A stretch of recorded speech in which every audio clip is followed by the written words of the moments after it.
Baiklah, Bapak Ibu, tema kali ini The Church yang akan disampaikan oleh hambanya Bapak John Thompson. Kami persilahkan, Pak John. Oke, Pak Heri, selamat pagi teman-teman sekalian. 2 bulan yang lalu, tema sharing saya, kalau masih ingat, adalah Divine Perspective. Itu saya ambil dari Amsal 23 ayat 7 teman-teman ya, yaitu as a man think in his heart, so is he. Sebagaimana seseorang berpikir di dalam hatinya, demikianlah ia. Bagi saya, eh, perspektif ini sangat amat penting gitu ya. Sebelum saya memulai sharing saya coba remind lagi kepada teman-teman karena perspektif ini adalah rumusan dasar dalam membentuk apa jati diri kita, siapa kita sebenarnya, bagaimana kita hidup, kemana kita akan berjalan, mengapa kita ada di dunia ini, semua itu ditentukan oleh perspektif kita. Kalau masih ingat, saya membuat statement yang saya sendiri amazing gitu ya dengan statement itu, karena saya percaya bahwa itu adalah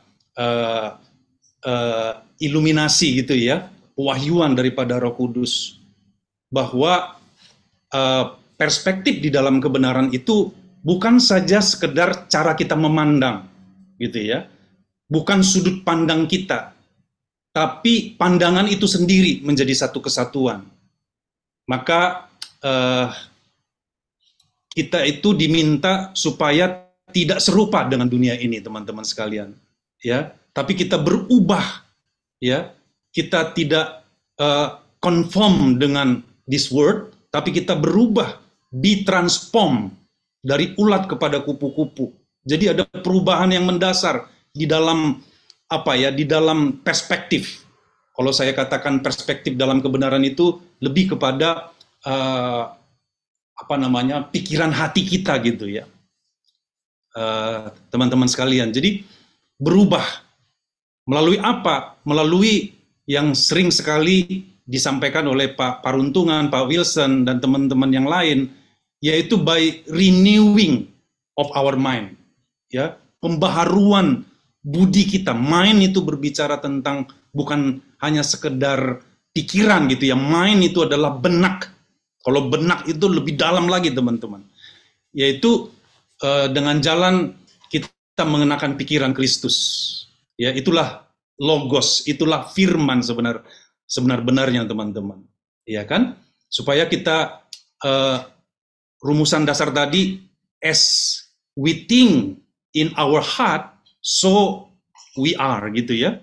Jadi cara Tuhan untuk mengubah kita menjadi serupa dengan Dia adalah dengan Dia menginput pikirannya dalam hidup kita, dalam keberadaan benak pikir kita. Karena dengan demikian kita menjadi serupa dan segambar dengan Dia, teman-teman. Kenapa ini penting?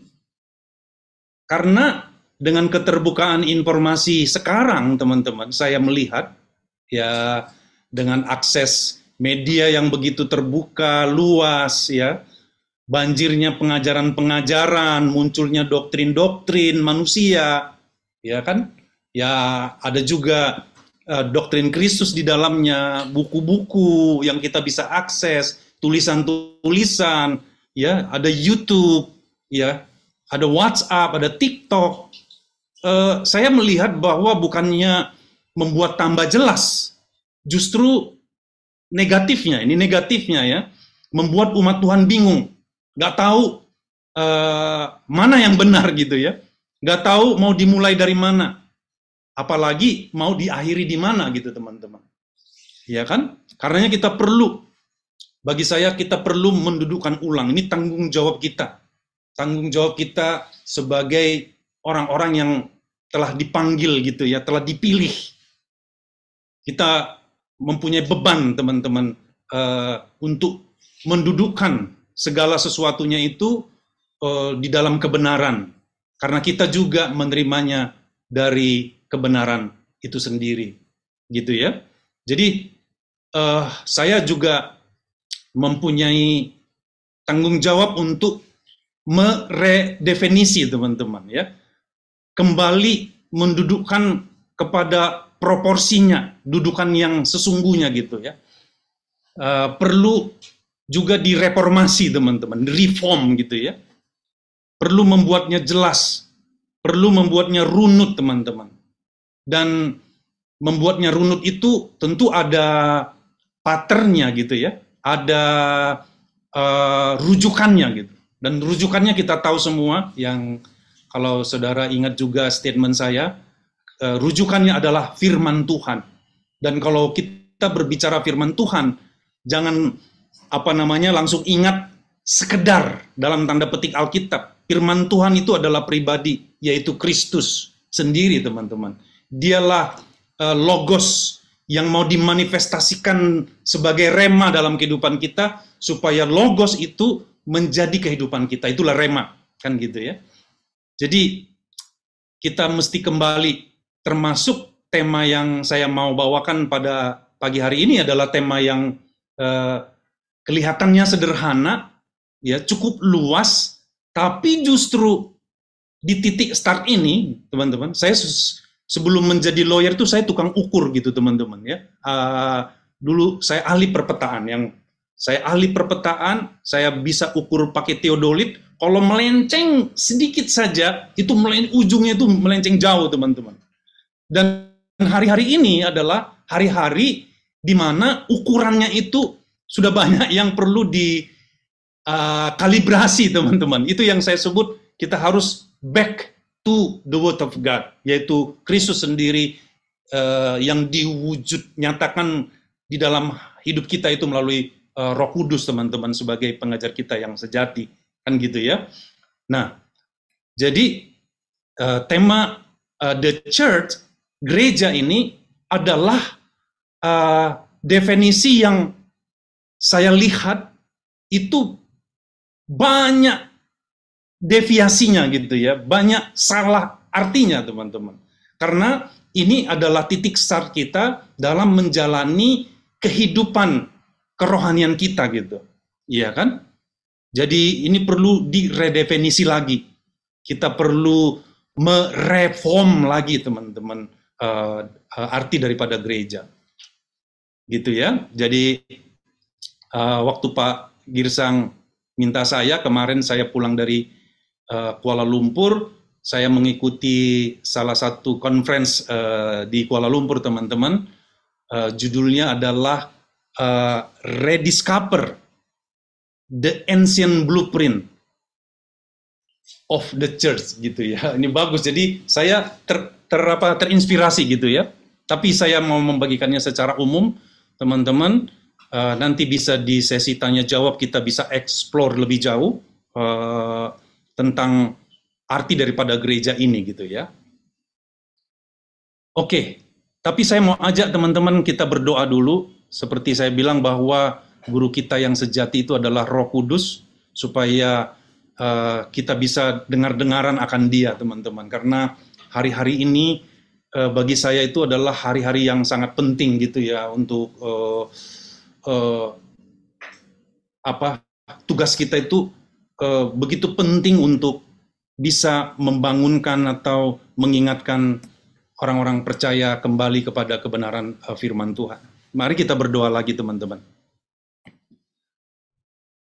Bapa di surga, terima kasih untuk pagi hari ini, kesempatan yang baik bagi kami semua untuk duduk diam, mendengarkan Engkau, Tuhan, supaya kami boleh berubah oleh pembaharuan budi kami, dan kami bisa memiliki pikiran Kristus, boleh memandang segala sesuatu dari cara pandang sorga, supaya kami hidup di dunia ini tidak sama dengan dunia ini, tapi kami mempunyai tugas, kami mempunyai mandat, kami mempunyai tujuan untuk menyatakan kebenaran firman-Mu, kerajaan-Mu di muka bumi ini, seperti doa yang telah kami ucapkan ya Bapa, supaya kerajaan-Mu diwujud nyatakan, Tuhan. Dan itu semua adalah melalui pemberitaan Injil, ya, yaitu kabar baik, Injil dari sorga, bukan oleh dunia ini, tapi benar-benar adalah pewahyuan yang daripada Engkau ya Tuhan. Maka biarlah terbuka mata rohani, telinga rohani kami semua yang hadir pada pagi siang hari ini, sehingga kami boleh diperlengkapi ketika kami diutus untuk memberitakan kebenaran firman-Mu ke kemana saja Tuhan mau kami pergi. Terpujilah Engkau ya Tuhan, Engkau yang mengubah kami adalah Allah yang setia, Allah yang mengerjakan pekerjaan-pekerjaan sempurna di dalam kami. Di dalam nama Tuhan Yesus, kami semua yang siap mendengarkan Engkau, sama-sama katakan amin. Amin. Oke, teman-teman, saya share screen dulu ya. Oke, saya beri tema The Church gitu ya. Ini tema besar, teman-teman. Tapi walaupun ini tema besar, pasti adalah di dalam satu jalur, di dalam satu line kebenaran gitu ya. Karena kita tahu dan sering kita dengungkan bahwa kebenaran yang benar-benar benar itu adalah Kristus gitu ya. Jadi ada di dalam line ini, teman-teman, di frame Kristus, di frame doktrin Kristus, teman-teman. Jadi bukan doktrin manusiawi saya, ya kan, atau siap dari referensi dunia ini gitu ya. Tapi saya mendengar, mencari, memahami itu dari pewahyuan daripada Roh Kudus, gitu ya, yaitu the doctrine of Christ, teman-teman. The Church, yaitu yang kita tahu semua adalah gereja bahasa Indonesianya gitu ya. The Church sendiri menurut saya telah disalahartikan gitu ya. Pengertian kita tentang gereja justru saat-saat ini sedang dijungkir balikkan gitu ya. Katakanlah dengan adanya COVID waktu itu juga salah satu cara untuk kita harus kembali kepada pengertian gereja yang sesungguhnya. Apa itu gereja gitu, teman-teman? Oke. Nah, saya akan sharingkan ada 7 hal, yaitu what is the church is, apa sih gereja itu sesungguhnya gitu ya. Kemudian church is not, ya gereja itu bukan gitu ya. Bahwa gereja itu adalah suatu misteri yang besar, teman-teman. Ya, rahasia yang besar sesungguhnya gitu ya. Jadi kadang-kadang kita pikir ini terlalu sederhana. Kita menyederhanakan sesuatu, jadi kemudian kita menjadi ya biasa-biasa gitu ya. Padahal kata gereja itu adalah a great mystery gitu ya. Lalu I will build my church, dan the church is the body of Christ, and we are the temple of God. Kita adalah bangunan Tuhan gitu ya, bangunan Allah. Tadi puji Tuhan di dalam doa tadi begitu baik, Pak Sipayung berdoa buat kita supaya kita bisa memahami bahwa gereja itu adalah tubuh Kristus, kan gitu ya, perwujudannya gitu. Jadi gereja itu adalah, bagi saya adalah bukti kebangkitan Yesus. Hidupnya Yesus itu adalah gereja itu sendiri, teman-teman. Dan kedatangan Tuhan di muka bumi ini harusnya diwujudkan oleh gereja, gitu, teman-teman. Dibuktikan oleh gereja bahwa dia benar-benar hidup, gitu. Itu nanti kita bisa lihat lebih jauh. Nah, tadi saya singgung mengenai perspektif, teman-teman ya. Jadi perspektif kita menentukan cara berfungsi kita dalam kehidupan. Jadi bagaimana kita melihat sesuatu, itu menentukan cara kita menerjemahkan sesuatu. Belief defines behavior. Keyakinan kita, kepercayaan kita, gitu ya, menentukan perilaku kita. Sama dengan gereja. Bagaimana perspektif kita tentang gereja? Itu menentukan perilaku kita, gitu. Itu menentukan kita menerjemahkan gereja itu apa gitu. Jadi ini penting gitu. Jadi di dalam konteks perspektif ini semua nanti kita akan bongkar kembali, teman-teman. supaya duduk pada dudukan yang sebenarnya. Sehingga kita memiliki pengetahuan akan kebenaran. Ya kan? Yang kemudian menghasilkan pengenalan, kata Pak Sipayung. Dan pengenalan itu berbicara tentang hubungan gitu ya. Ya. Jadi from revelation to relation, teman-teman gitu ya. Jadi belief defines behavior. Jadi ini penting banget gitu. Ini perlu kita dengungkan apa sesungguhnya gereja, teman-teman. Nah, saya langsung to the point. Kata gereja, church, itu bahasa Yunaninya adalah ekklesia gitu ya. Ya kan? Artinya adalah call out, dipanggil keluar gitu. And assembly, ya kan? Artinya people, ya kan? Orang-orang gitu ya. Jadi sama sekali nggak merujuk kepada pengertian kita secara umum saat ini gitu ya kan? Selama ini gitu ya. Lebih dalam esensinya itu adalah berbicara tentang family. Jadi kalau bisalah CCM ini kita bangun di dalam kekeluargaan gitu ya, di dalam kebersamaan gitu, ya kan? Dan yang bisa mengikat semuanya adalah kasih, teman-teman. Karena yang lebih besar di antara iman pengharapan itu adalah kasih gitu, teman-teman. Yang mengikat kita gitu. Ya kan? Jadi kita call out, dipanggil keluar. Dan ada satu definisi yaitu call forth.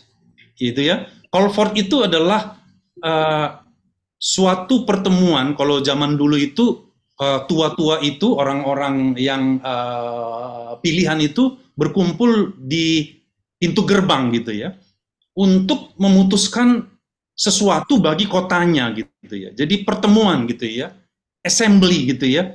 Jadi gereja itu adalah satu orang-orang ya, pertemuan, berkumpulnya, menyatunya kita untuk memutuskan sesuatu bagi kota kita, bagi daerah kita, bagi negara kita, bagi dunia ini. Jadi sesungguhnya nasib daripada dunia ini itu akan ditentukan oleh eklesia gitu ya. Tapi eklesia yang mana kan gitu ya? Eklesia yang mana, gereja yang mana, teman-teman? Itu yang perlu kita lihat. Kenapa begitu besar fungsi daripada gereja? Iya kan? Kenapa begitu besar efek daripada keberadaan daripada gereja ini? Gitu ya. Itu yang dalam benak pikiran Tuhan gitu sebenarnya gitu ya. Gitu. Jadi itu arti saya taruh dulu sebagai kesimpulan bahwa the church is ecclesia, call out one, and assembly, people, dalam pengertian orang gitu ya kan, family, diikat dalam satu kasih, ya kan, call forth gitu. Jadi kita itu menentukan gitu keputusan-keputusan bagi dunia ini, lebih kecil negara, lebih kecil daerah, dan lebih kecil kota, dan lebih kecil lagi dalam pertemuan kita gitu ya. Nah, jadi dari pengertian bahwa eklesia itu adalah orang, ya kan, atau lebih kepada dipanggil keluar, jadi kebenaran gitu ya. Jadi bukan merujuk kepada benda gitu, teman-teman, ya kan?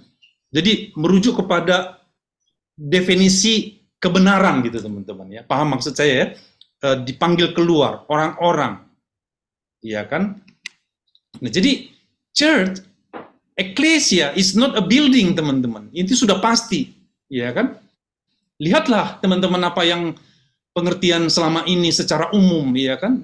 Gereja itu kita diartikan sebagai bangunan, ya kan? Ada merek di sana, ada penunjukan bahwa church is a building.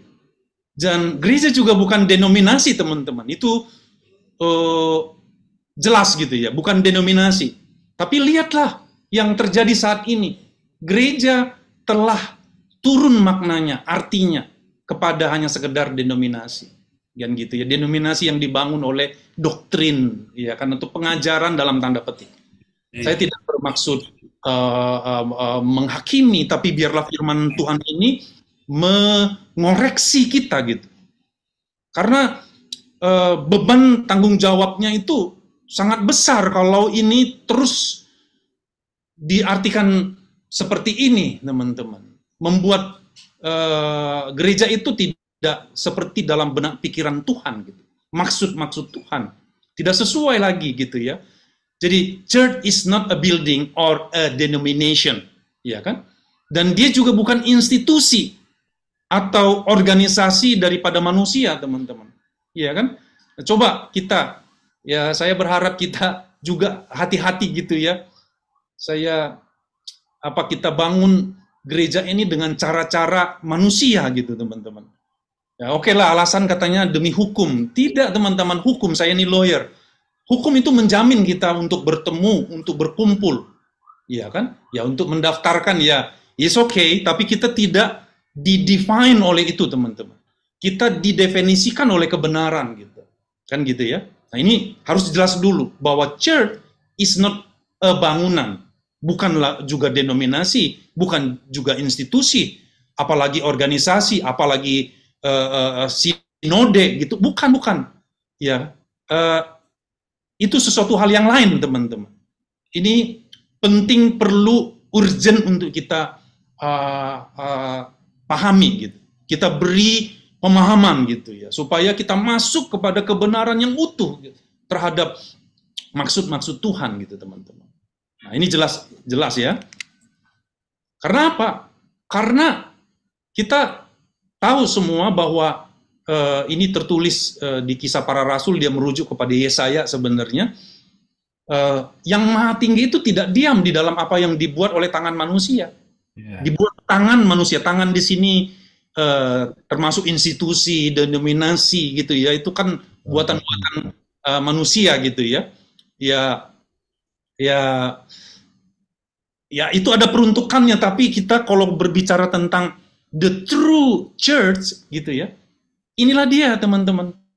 Yang Maha Tinggi itu tidak diam di dalam bangunan yang dibuat tangan manusia. Karena langit adalah tahtaku, kata Tuhan. Rumah apa yang akan kita dirikan bagi Tuhan? Iya kan? Tempat apa yang menjadi perhentian Tuhan, teman-teman? Dia ada di dalam segala sesuatu. Dia tidak terbatas. Dia tidak ada di dalam tempat, gitu. Tempat, kalau ada tempat yang mengkonten Tuhan, maka dia menjadi terbatas, teman-teman. Jadi yang Maha Tinggi tidak diam di dalam bangunan, gitu ya. Ya, apalagi di dalam yang kita sebut bait Allah yang diruntuhkan tahun 70, iya kan? Itu merombak gitu ya, merombak pemahaman orang Israel, dan juga saat ini merombak pemahaman kita terhadap gereja gitu, teman-teman. Butuh dirombak gitu, ya kan? Supaya dibangun kembali pada bangunan yang benar, teman-teman. Kalau itu kita pinjam istilah bangunan gitu, teman-teman, ya kan? Nah, jadi rahasia ini besar, tapi yang aku maksudkan ialah hubungan Kristus dan jemaat. Jemaat itu eklesia gitu ya, hubungan Kristus dan eklesia, the church, teman-teman. Kita sangat sering di fellowship kita ini membagi tentang misteri, rahasia gitu. Jadi the church is a mystery gitu ya, yang tadi sudah kita singgung. Nanti kita elaborasi lagi di dalam question and answer, teman-teman. Oke. Jadi kalau kita berbicara tentang gereja, kita akan tiba kepada statement Tuhan Yesus sendiri, teman-teman. Jadi inilah kita harus kembali kepada the word, firman Tuhan yang adalah Kristus sendiri gitu ya. Nah, di Matius 16 ayat 18, kalau kita baca di dalam satu perikop itu, disinilah awal bagaimana Yesus menyinggung tentang gereja yang sesungguhnya, yang genuine, yang asli, teman-teman gitu ya. Ingat kita semua tentang kisah ketika Yesus bertanya kepada murid-muridnya di dalam konteks itu, teman-teman. Artinya kalau kita mau mengerti gereja, kita harus meneliti statement-statement daripada Yesus ini. Di balik statement itu terdapat rahasia yang besar, teman-teman, yang perlu didalami gitu ya. Ketika Yesus bertanya kepada murid-muridnya, kata orang dia bilang gitu, dia tes the water gitu ya. Dia mau tahu murid-muridnya itu pemahamannya itu udah sampai di mana dari dia mengajar gitu ya, selama mereka ikut 24 jam, teman-teman. Iya kan? Dia tes, dia uji gitu ya. Sama dengan kita sekarang ini perlu diuji, teman-teman. Perlu yang saya bilang tadi, diredefinisi, direformasi. Kita perlu mendudukkan ulang. Itu sama dengan pengujian, teman-teman, gitu ya. Ya kan? Kita ditanya gitu. Kata orang, siapakah anak manusia itu? Anak manusia gitu, teman-teman. Jadi, kalau kita berbicara gereja, harus masuk dulu kepada pertanyaan tentang anak manusia. Nah, saya pernah berjanji akan bagi tentang anak manusia ini, teman-teman, yang ada di dalam kitab Ayub, Mazmur, ya kan? Apakah manusia? Apakah anak manusia? Gitu ya. Itu dahsyat banget, teman-teman. Suatu saat ya, saya janji lagi ya, teman-teman. Tapi ini karena ini frame besar, ini perlu didudukkan dulu kepada titik awal kita. Nanti lebih jauh, teman-teman. Jadi pertanyaan pertama daripada Yesus adalah, kata orang, siapakah anak manusia itu? Jawab mereka, ada yang mengatakan Yohanes Pembaptis, ada juga yang mengatakan Elia, ada pula yang mengatakan Yeremia, atau salah seorang dari para nabi. Jadi pengertian murid-murid nggak sama. Sama ketika kita mau ditanya, apa gereja itu? Kalau ditanya kepada umat Tuhan misalnya.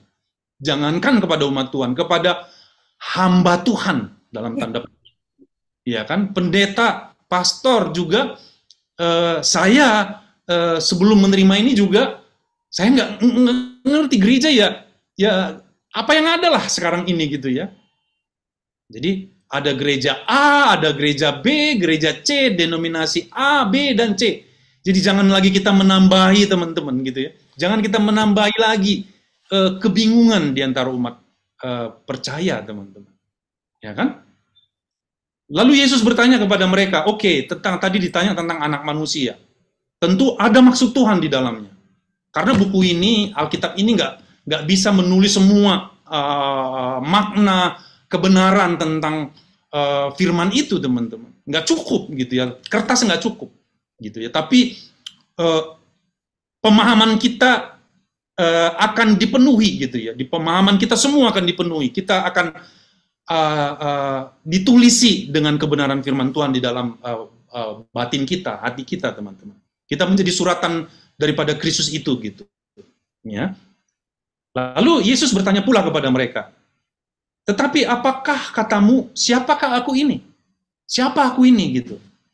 Maka jawab Simon Petrus, ya, statementnya langsung tanpa tedeng aling-aling gitu ya. Ya, Petrus ini orang yang responsif gitu, teman-teman ya. Dia bilang, engkau adalah Mesias, Mesayah, ya kan, anak Allah yang hidup. Ya kan, you are the Christ, the Messiah, the Son of the living God. Nah, sepenggal statement ini, teman-teman, itu dipuji Yesus, teman-teman ya, dipuji Yesus. Yesus bilang begini, berbahagialah engkau Simon bin Yunus, sebab bukan manusia yang menyatakan itu kepadamu, melainkan Bapakku yang di sorga. Jadi kalau ada statement kita, penggalan pengertian kita, iluminasi yang kita dapat sesuai dengan kebenaran, teman-teman. Itu bukan manusia otak pikiran kita ini yang memahaminya, teman-teman. It's not gitu ya. Tapi adalah pernyataan Bapa di sorga, teman-teman. Lalu Yesus bilang selanjutnya, dan aku pun berkata kepadamu, ya kan? And I also say to you that you are Peter. Ya, engkau adalah Petrus. Dan di atas batu karang ini aku akan mendirikan jemaatku dan alam maut tidak akan menguasainya. Teman-teman, on this rock I will build my church. ya kan? And gates of Hades shall not prevail against it, gitu ya. Bayangkan teman-teman.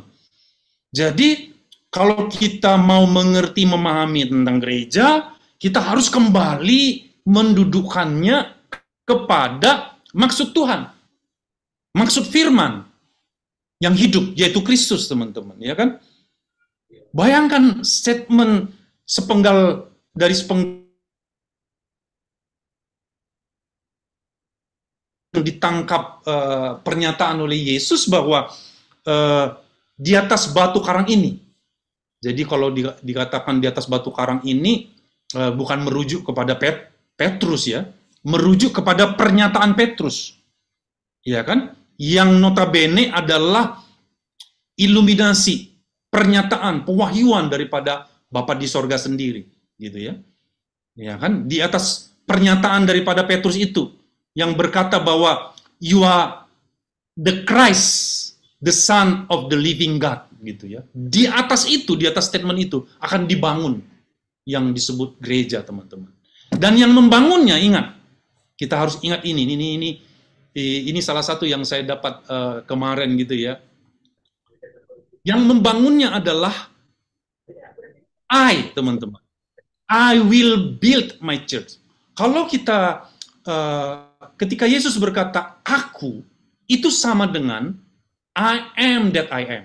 Aku adalah jalan. Aku adalah kebenaran. Aku adalah hidup. Akulah pintu. Akulah terang. Iya kan? Merujuk kepada I di sana.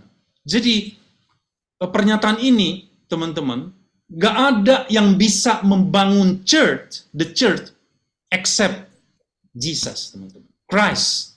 Itu harus hati-hati kita, teman-teman. Kalaupun kita menjadi orang-orang utusannya yang dipilih, kita harus inline sesuai dengan rujukan kebenaran ini, teman-teman.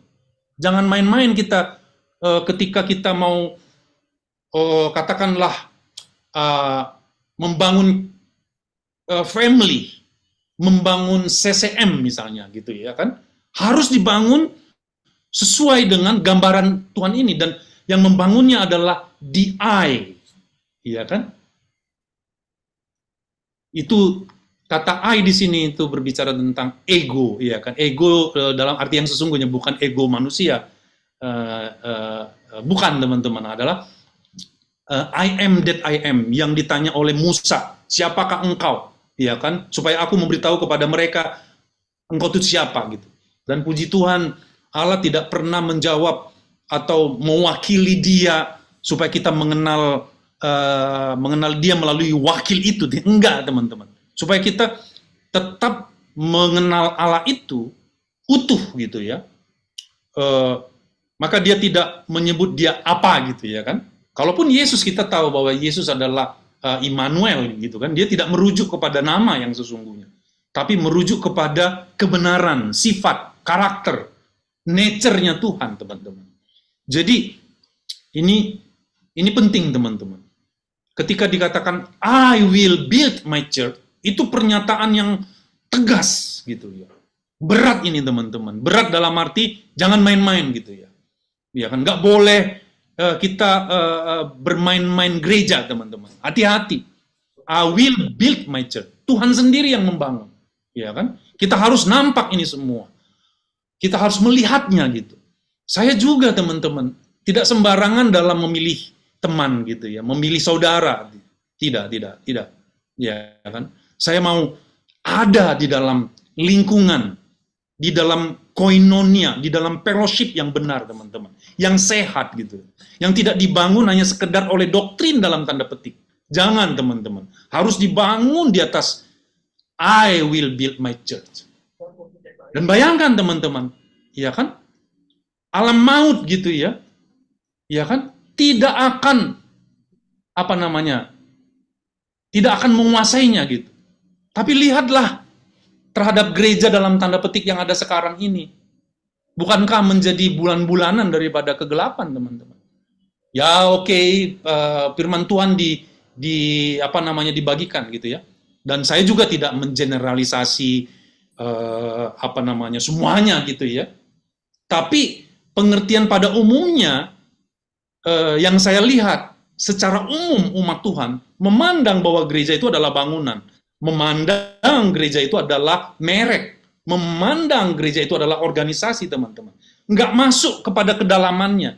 Itu yang saya bilang, ini tanggung jawab saya, tanggung jawab kita, ya kan? Siapapun kita yang telah dipanggil, yang diutus oleh Tuhan, kita punya tanggung jawab menyampaikan ini, teman-teman. Jadi bukan menyampaikan diri kita, bukan menyampaikan ide pikiran kita, tapi kita ini hanya menyampaikan apa yang kita dengar dari Bapa. Katakan, teman-teman.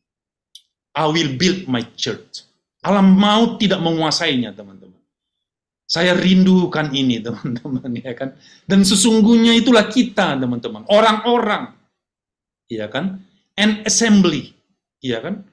Teman-teman, ini luar biasa sekali, ya kan?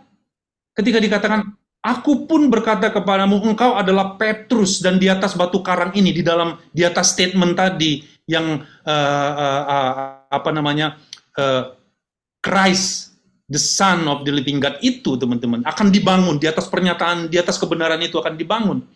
Lalu di ayat inilah, di pasal inilah, atau di dalam pembicaraan Yesus dengan murid-muridnya inilah, kemudian ada kata begini, teman-teman, ya kan? Ayat 19, Matius 16 ayat 19 berkata, kepadamu akan kuberikan kunci kerajaan sorga. Jadi kepada gereja, teman-teman, yang benar, yang genuine, yang asli, itu diberikan kunci kerajaan sorga. Kadang-kadang kalau apa ya, kadang-kadang kita menempatkan itu, kadang-kadang kita menempatkan satu superior, satu inferior gitu ya. Gereja itu di bawah kerajaan Allah. Itu jangan, teman-teman. Ayo kita membuatnya menjadi satu kesatuan kebenaran. Kepada gereja diberikan kunci kerajaan sorga, teman-teman. Apa yang kita ikat di dunia ini akan terikat di sorga, dan apa yang kau lepaskan di dunia ini akan terlepas di sorga. Itu otoritas kuasa yang diberikan kepada the church, teman-teman, ya kan, yang asli. Nah gitu ya, kita sekarang mempunyai definisi yang benar gitu, teman-teman, di alam pemahaman pengenalan roh kita dulu, kan gitu ya. Karena as we think in our mind, so we are, teman-teman. Itu dulu. Jadi benar dulu dalam pemahaman kita, supaya kita demikian adanya, teman-teman. Ya kan? Yang tadi yang saya bilang, perspektif tadi gitu. Jadi ini penting banget. Kalaulah kita tiba kepada status yang benar ini, teman-teman, kita nggak akan sembarangan menghambur-hamburkan kuasa, enggak, teman-teman. Kita tidak akan mempertontonkan dalam tanda petik kuasa itu menjadi show, teman-teman. It's not, ya kan? Kita akan berjalan sama seperti Yesus berjalan, bahkan lebih lagi, teman-teman, ya kan? Oke, dia banyak mukjizat, tapi dia tidak kemana-mana demi mukjizat, teman-teman. Dia datang kemana-mana selalu memberitakan kerajaan Allah. Karena kepada dia diberikan kunci kerajaan Allah, teman-teman. Kerajaan Allah itu berbicara tentang pemerintahan. Kerajaan Allah itu berbicara tentang otoritas, teman-teman. Itulah mekanisme yang harus terjadi di bumi ini, teman-teman. Kalau ada doa yang diajarkan, datanglah kerajaanmu, teman-teman. Itu berbicara kita juga, teman-teman. Datanglah gereja sebagai the body of Christ, sebagai tubuh Kristus. Jadi gereja itu adalah wujud kedatangan daripada Tuhan, the coming of the Lord, teman-teman. Jadi bukan hanya sekedar dia datang tahun 70 atau kapan apa, enggak gitu ya. Tapi lebih jauh lagi, kedatangannya itu adalah dalam wujud gereja, gitu, teman-teman. Nah, gitu ya. Gitu ya. Jadi statement daripada Yesus ini, di atas batu karang ini, ya, di atas batu karang ini aku akan mendirikan jemaatku dan alam maut tidak akan menguasainya. Batu karang itu apa? Saya cari, ada kita kalau ingat di dalam perjanjian lama, bahwa Allah itu adalah batu karang kita yang teguh. Itu menunjuk, ya kan, selalu menunjuk kepada Kristus Yesus, ya kan, yang adalah Tuhan itu sendiri, teman-teman. Nah, di dalam 1 Korintus 10 ayat 3 4 berkata, mereka semua makan rohani yang sama, dan mereka semua minum rohani yang sama, sebab mereka minum dari batu karang rohani yang mengikuti mereka, dan batu karang itu ialah Kristus. Itu gambaran yang dulu ketika Musa memukul batu karang dan mereka minum. Tapi wujudnya adalah Kristus, teman-teman. Ini statement yang sering disampaikan oleh Pak Paruntungan dan Pak Wilson dan teman-teman yang lain gitu ya. Ya, wujudnya, aslinya gitu ya. Genuinnya itu adalah Kristus, teman-teman. Ya kan? Nanti kita lihat lebih jauh. Ya. Jadi di atas batu karang ini, di atas Kristus, teman-teman, itu makanya saya bilang kita telah sampai kepada doktrin yang genuine pula gitu ya. Kalau kita berbicara doktrin, langsung ingat Kristus, teman-teman. Bukan doktrin si A, si B, aliran sana. Jangan, aduh ampun, teman-teman, kita harus bertobat untuk ini semua gitu ya. Ya kan? Kita punya kemampuan untuk mendapatkan, kita mempunyai kemampuan yang dari sorga untuk mendapatkan yang benar itu, yang murni itu, teman-teman, yaitu Kristus gitu ya. Bukan ide pikiran kita, tapi benar-benar I will build my church, gerejanya Tuhan, teman-teman, ya kan? Jadi dikatakan bahwa di dalam Dia tumbuh seluruh bangunan, rapi tersusun, menjadi bait Allah yang kudus di dalam Tuhan. Di dalam Dia kamu juga turut dibangun menjadi tempat kediaman Allah di dalam Roh. Itu Efesus, teman-teman ya. Jadi ketika dikatakan I will build my church, Dialah yang membangun yang sesungguhnya, teman-teman. Ya kan? Dan kalau Dia yang membangun itu rapi, tersusun dengan baik, teman-teman, kita itu akan ditempatkan sebagai batu-batu yang hidup, teman-teman. Untuk maksud yang saya sebut tadi, pernyataan, statement, saya senang tadi doa Pak tadi disampaikan tentang kita ini adalah the body of Christ. Kita ini adalah bangunannya Tuhan, teman-teman. Ya kan? Pak Sipayung tadi ya. Nah, jadi I will build my church. Sekarang kita masuk, the church is the body of Christ. Ya kan? Jadi di atas batu karang yang tadi, di atas statement tadi itu batu karang, teman-teman ya. Tapi sebelum lebih jauh, teman-teman, dalam perikop yang tadi Matius 16 tadi, ya kan? Kita tahu ketika Yesus menyampaikan bahwa untuk mewujudkan I build my church itu kaitannya kepada statement hancurkan bait Allah ini, aku membangunnya dalam 3 hari. Itu berbicara tentang bangunan yang sesungguhnya, itu kita gitu ya, dalam 3 hari. Dan untuk mewujudkan ini ya, Yesus sampaikan kepada murid-muridnya bahwa dia harus menderita, dia harus mati gitu ya kan, dia akan dibunuh gitu ya.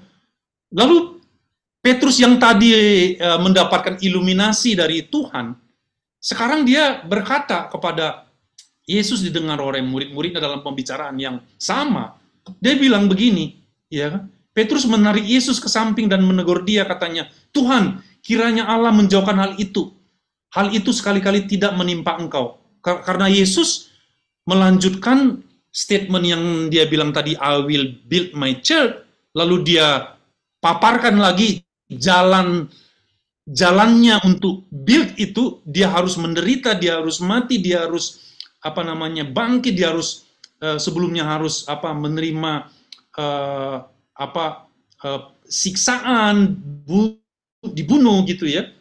Lalu Petrus yang sama mengatakan, Tuhan, kiranya Allah menjauhkan hal itu, sekali-kali tidak akan menimpa engkau.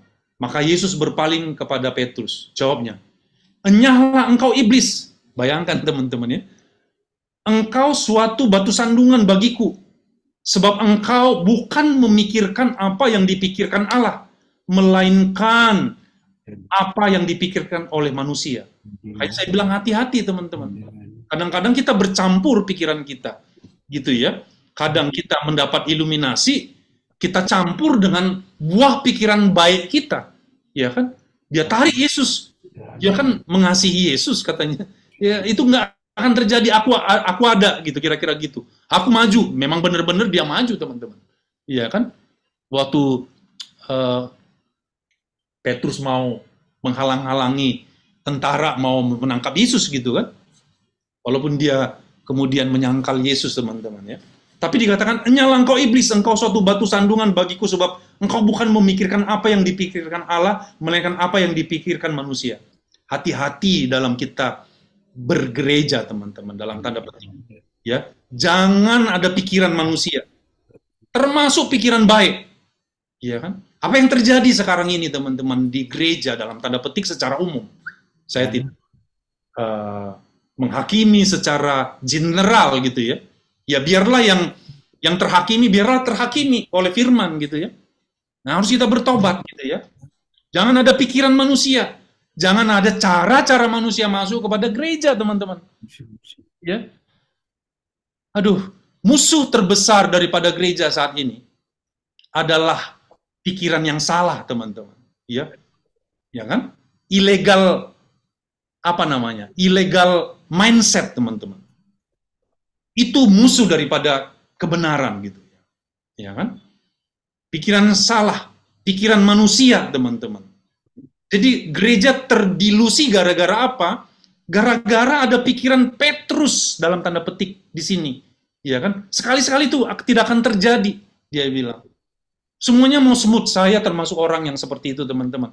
Saya ingin semuanya smooth, baik-baik gitu ya kan. Jadi lambat teman-teman gitu ya.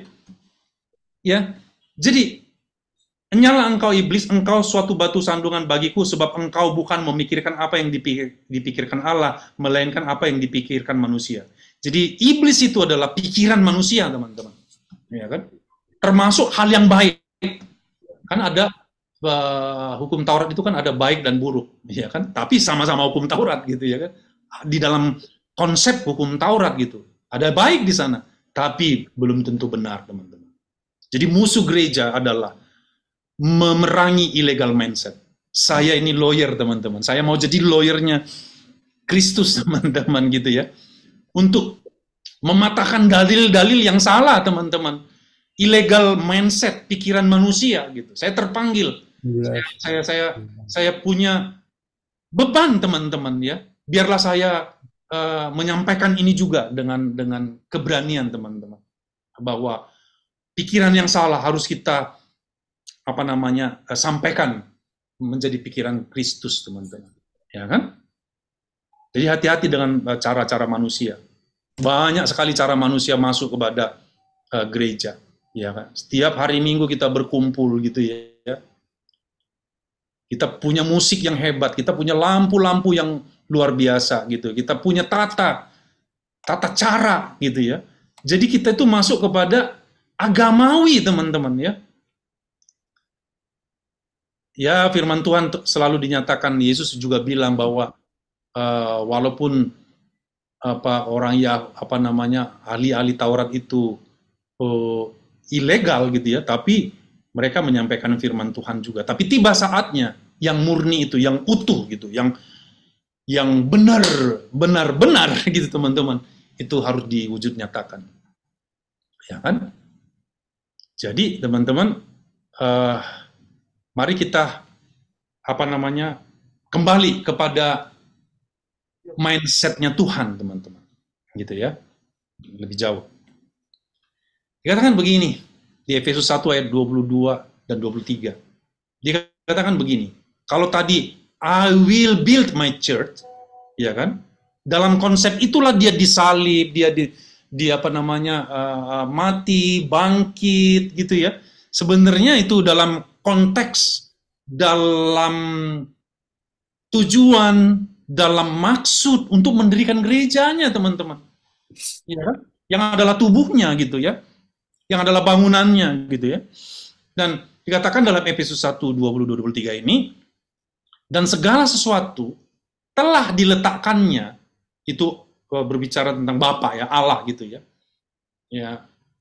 Bapa, Anak, dan Roh Kudus itu adalah apa namanya, untuk membreakdown cara pikir sebenarnya ya, supaya kita bisa melihat ada jalan cerita, kemudian kita memahami bahwa itu semuanya ada dalam satu kesatuan, teman-teman ya.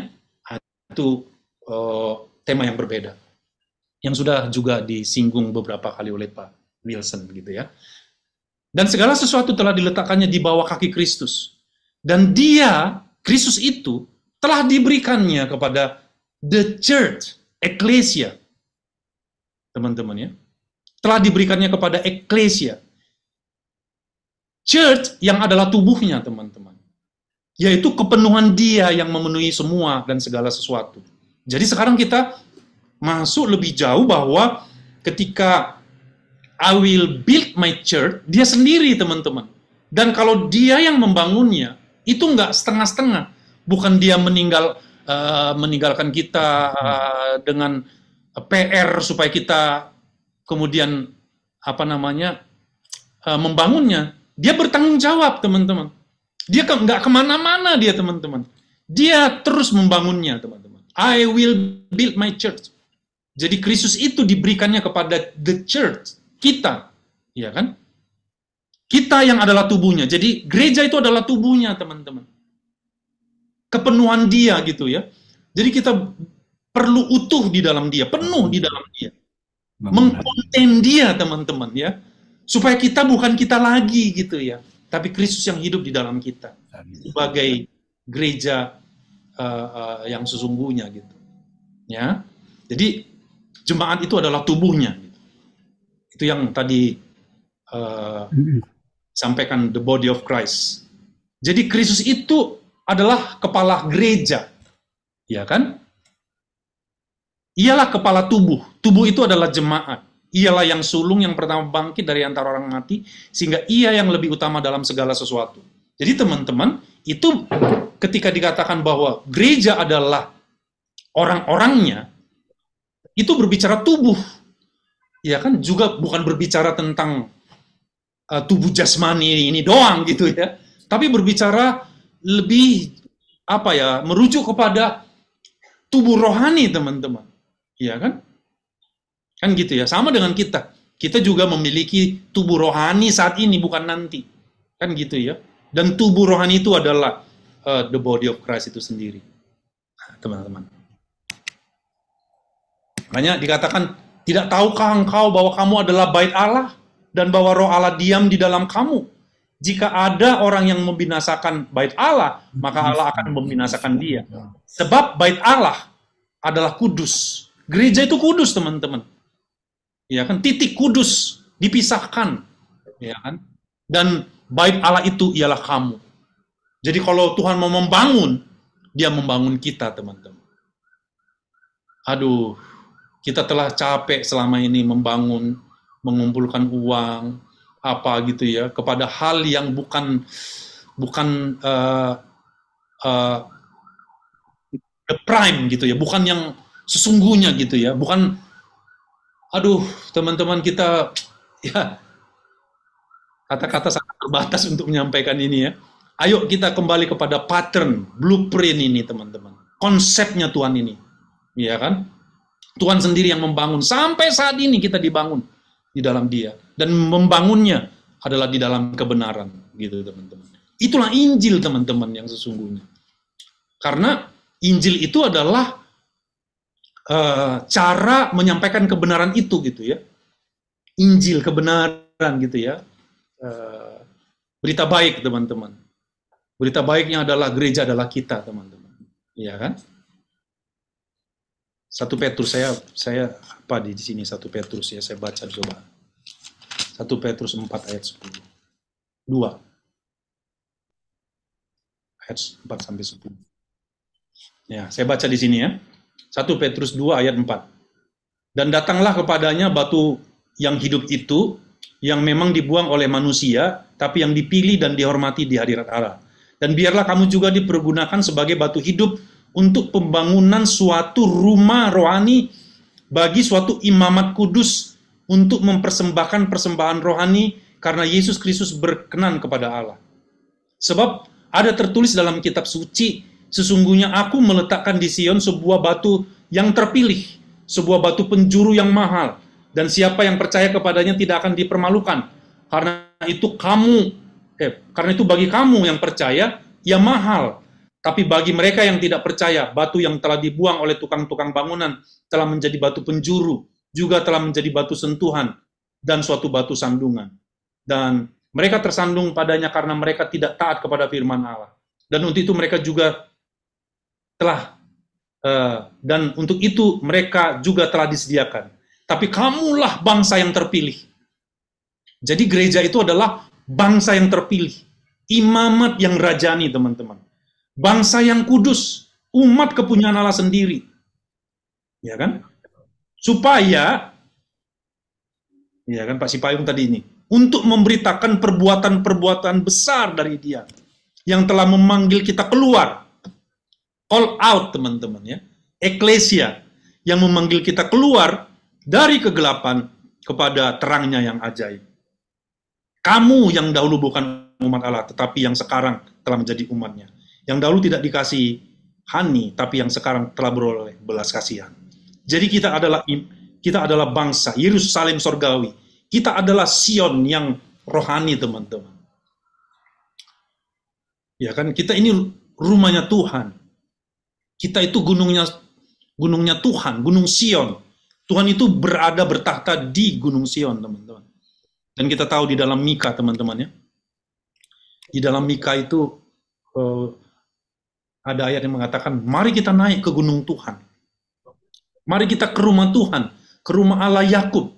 Kita ke Gunung Sion. Jadi teman-teman, berita, konsep, benak pikiran Tuhan, itu ada di gereja, teman-teman. Dalam kita gitu. Maka kita bertanggung jawab untuk mewujud,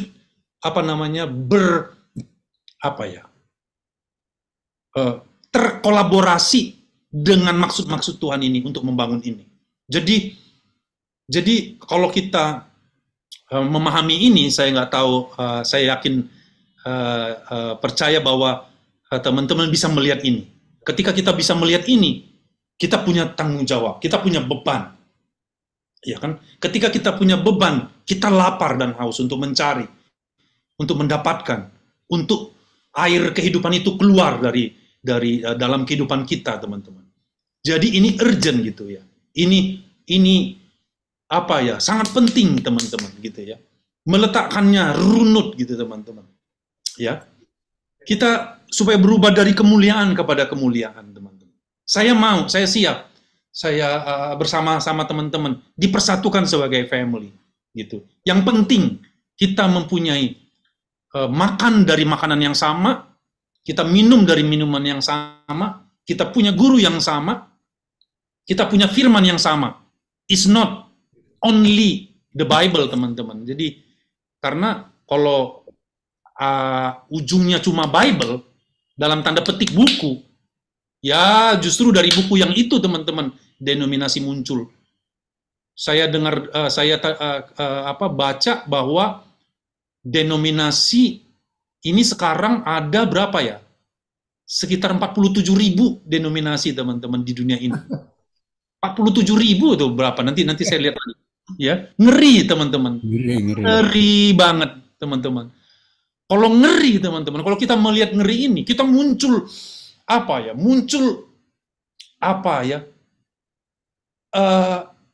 tanggung jawab lah, boleh saya bilang ya, beban, teman-teman, untuk supaya ini kembali kepada firman, yaitu Kristus sendiri, teman-teman, Sang Logos, supaya dia menjadi rema bagi dunia ini. Kita itu tanggung jawabnya, teman-teman, ya kan, supaya kita di resetting ulang gitu, ditata ulang lah, ya kan, kepada supaya kita kembali kepada originalitas gereja yang sesungguhnya, ya kan? Karena kalau kita kembali kepada itu, alam maut itu tidak bisa melawannya, menguasainya, teman-teman.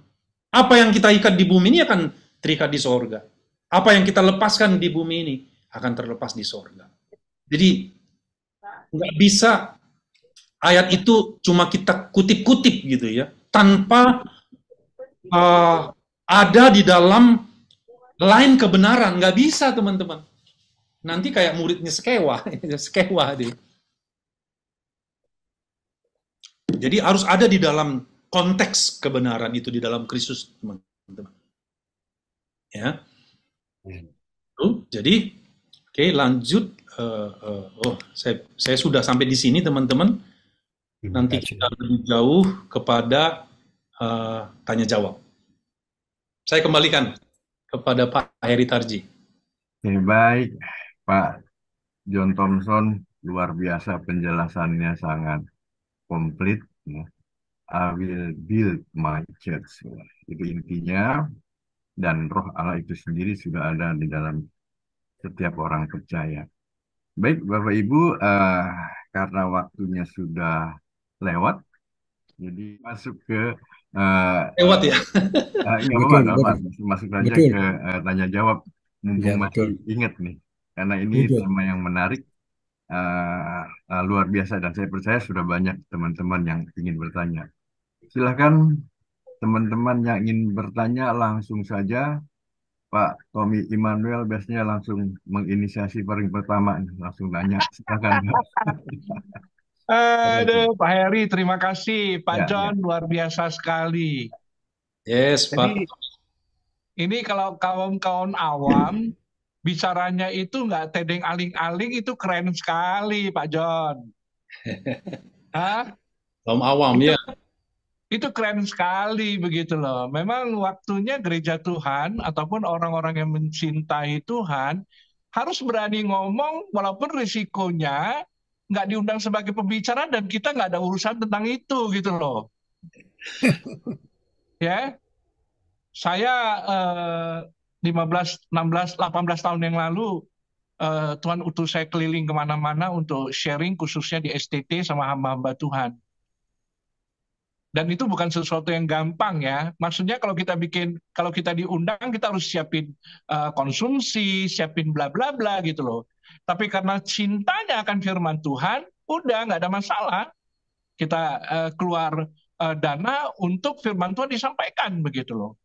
Nah, jadi kalau misalnya gereja dalam pengertian organisasi menggunakan pikiran manusia, mungkin itu gampang ditebak. Yang bahayanya dia comot Alkitab, itu yang bahaya begitu loh. Jadi saya bicara kepada di STT, mahasiswa, kamu tujuan mau sekolah Alkitab ataupun jadi sarjana untuk apa gitu loh. Kalau misalnya nanti pelayanan nggak ada persembahan bagaimana? Kalau nanti pelayanan nggak ada perpuluhan bagaimana? Begitu loh. Ya kan? Jadi ini penting sekali supaya jangan sampai kita terjebak bangunan yang sudah Yesus diruntuhkan itu kita bangun kembali. Karena bangunan itu ada, maka persembahan ada gitu loh. Bangunan itu ada, maka imamatnya juga berlaku gitu loh. Nah, ini pengertian ini yang memang harus didorong terus begitu loh. Supaya muncul nanti hamba-hamba Tuhan yang benar-benar murni, benar-benar mengadakan Tuhan gitu. Kita bersyukur ya, para penginjil, hamba-hamba Tuhan yang juga sudah men-sharingkan kepada kita sehingga kita menjadi muridnya Yesus. Kita bersyukur atas itu. Tapi kita perlu juga memberi koreksi-koreksi supaya kemudian hari nanti ya benar-benar pengertian mari kita datang ke gereja, sementara kita gereja. Saya selalu bilang bahwa mari kita datang ke rumah Tuhan, katanya begitu. Padahal itu bukan bangunan rumah Tuhan gitu loh. Nah, harusnya kan mari kita beribadah gitu kan, gitu loh. Mungkin sorry saya memberi komentar seperti itu bahwa hari-hari ini gereja Tuhan ataupun siapalah ya, kita jangan segan-segan untuk berbicara begitu ya. Kenapa? Karena tanggung jawab kita itu kepada Tuhan begitu. Demikian, thank you Pak John, luar biasa sekali. Ya, jadi Pak Tommy hanya mengkomentari. Ada pertanyaannya, Pak? Nggak ada. Udah luar biasa sekali. Itu Oh, kerinduan saya. oh, Apa yang Pak John sampaikan itu, dan saya akan terus bicara terus gitu loh. Ya, resikonya di organisasi saya bilang begini, Tommy punya pelayanan itu sesat. Wah, kalau pelayanan saya sesat berarti almarhum Kris Marantika yang orang hebat itu sesat juga gitu loh. Karena saya dapat mimbar di situ gitu loh. Setiap saya bicara STTI itu keluar sertifikat, saya tanda tangan sebagai pembicara gitu loh. Ya, lantas STT besar itu anggap saya sesat juga begitu. Nah, jadi ini ya benar-benar kompromi di dalam organisasi ini bahaya sekali. Tapi tujuannya apa? Duit, Hmm. itu loh. Ya kan? Kita nggak mau kompromi, ya risikonya nggak diundang, nggak ada urusan bagi kita. Kita mau melayani hanya karena perintah Tuhan, bukan karena organisasi. Dan Ya. kompromi organisasi gereja itu bahaya sekali begitu. Oke, oke. Thank you, Demikian Pak Pak Heri. Tommy. Ya, sebelum Pak Heri. direspon Pak John Thompson, Baik, Pak Vincent, Pak Hey, Vincent, Lampai. Pak Tommy. selamat Ya, bergabung, Pak Vincent.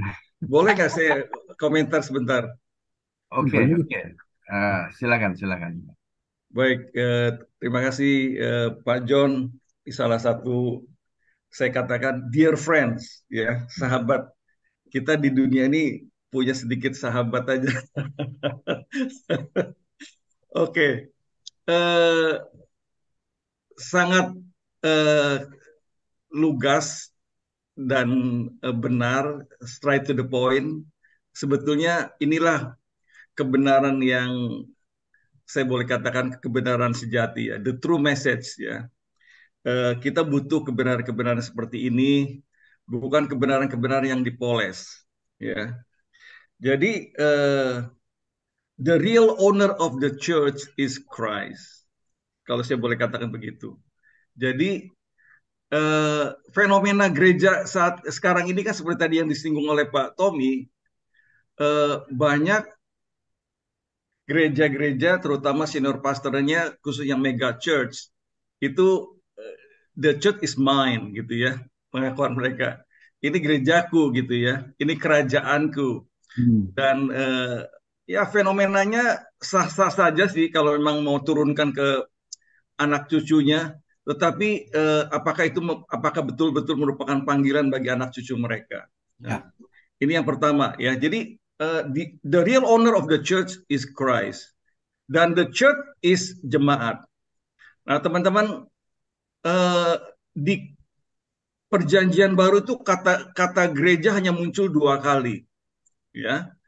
Yang pertama yang seperti tadi Pak John katakan, di atas batu karang ini kudirikan jemaatku, atau kudirikan gerejaku, I build my church. Dan yang kedua sebetulnya ada di Matius 18 ayat 16 sampai dan 17, ketika Yesus mengatakan, apabila saudaramu berbuat dosa, tegurlah dia di bawah 4 mata. Jika ia mendengarkan nasihatmu, engkau telah mendapatkan kembali. Jika ia tidak mendengarkan engkau, bawalah seorang atau 2 orang lagi, supaya atas keterangan 2 atau 3 orang saksi perkara itu tidak disaksikan. Nah, ayat 17 ini dicas lagi. Jika ia tidak mau mendengarkan mereka, sampaikanlah soalnya kepada jemaat. Sampaikanlah soalnya kepada church, ya. Jadi 2 kali kata gereja itu muncul di Perjanjian Baru, dan itu ada di Matius, ya. This is very clear, supaya jelas. Untuk menambahkan dari Pak John. Yang ketiga yang perlu di-highlight adalah bahwa karena gereja itu adalah jemaat, jangan fokusnya itu kepada physical building, tetapi pembangunan manusia seutuhnya, gitu. Jadi yang sekarang kita lihat fenomenanya kan gereja berlomba-lomba membangun gedung yang paling mewah. Sebetulnya itu lebih kepada menunjukkan ego, bukan ego yang seperti Pak John katakan, egonya Kristus, tetapi ego pribadi, masih pribadi, gitu loh.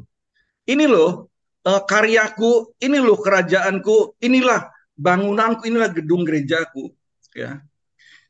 Yang dipentingkan bukan physical buildingnya, tetapi manusia-manusia seutuhnya. Maka pengajaran yang sesungguhnya adalah seperti yang Paulus katakan harusnya. Di dalam Kolose 1 ayat 28, ini yang seringkali saya sampaikan terus-menerus kepada siapapun, ya. Dikatakan oleh Kolose 1 ayat 28, sebelumnya adalah di ayat 27, Christ is the hope of glory, ya. Lalu ayat 28 dikatakan, dialah, Yesuslah yang kami beritakan, apabila tiap-tiap orang kami nasihati dan tiap-tiap orang kami ajari dalam segala hikmat untuk memimpin tiap-tiap orang kepada kesempurnaan Kristus. Jadi untuk memimpin setiap orang kepada kesempurnaan Kristus. Jadi bukan fisik sekali lagi, tapi spiritual gitu loh. Becoming like Christ, ya. Jadi kalau bahasanya Paulus katakan perfecting holiness, ya. Itu yang mestinya di underline gitu loh, menyempurnakan kekudusan, ya. Nah ini yang sorry to say, saya ngelihat fenomena di gereja sekarang tuh sangat jauh sekali, lebih kepada physical blessing, ya.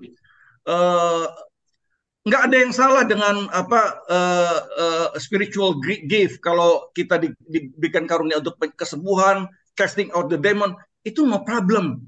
Tapi lebih daripada itu, ya, yang the most important thing adalah bagaimana membawa jemaat itu kepada kesempurnaan Kristus, karakter Kristus, values-nya Kristus. That is the most important thing. Dan pagi hari ini kita sudah diserahkan oleh kebenaran yang saya katakan the true message, ya. Pak John, saya ingin terus mendukung. Saya terus ada bersama dengan Anda juga dengan Pak Tommy Immanuel.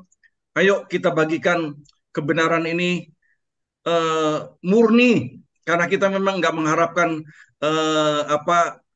physical blessing dari pengajaran kita, ya.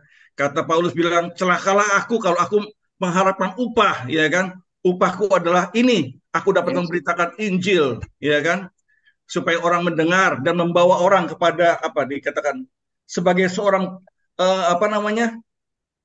perempuan virgin kepada Kristus, yaitu yang keinginan kita. Sekali lagi, kesempurnaan Kristus itulah target kita untuk mendidik jemaat ataupun orang-orang yang kita layani.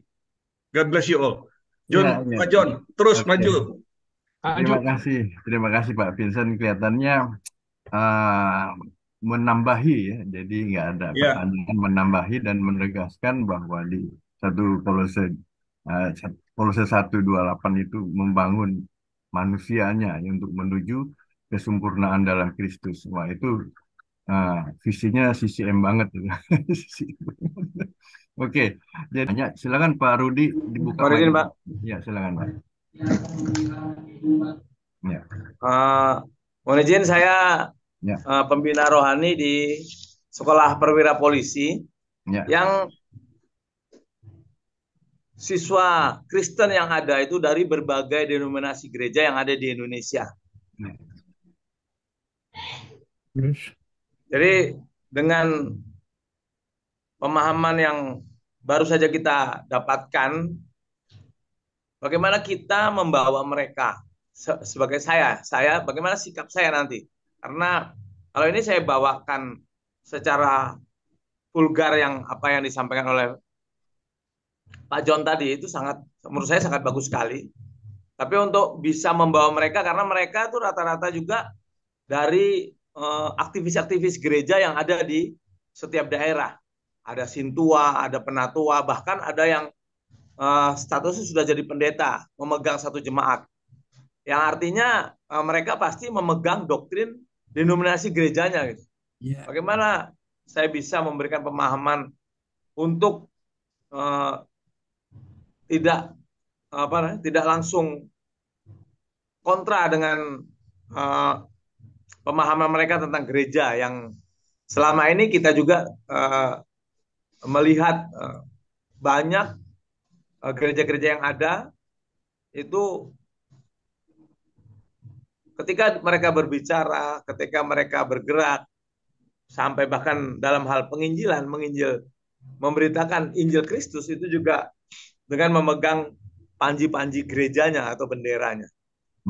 Terima kasih Pak. Ya, baik. Jadi Pak Rudi, pertanyaannya bagaimana pemahaman yang tadi tentang gereja yang barusan didengar ini dipahami atau disampaikan kepada teman-teman yang macam-macam doktrinnya di sekolahan itu Pak, ya. Oke, silakan Pak John jawab. Silakan Pak.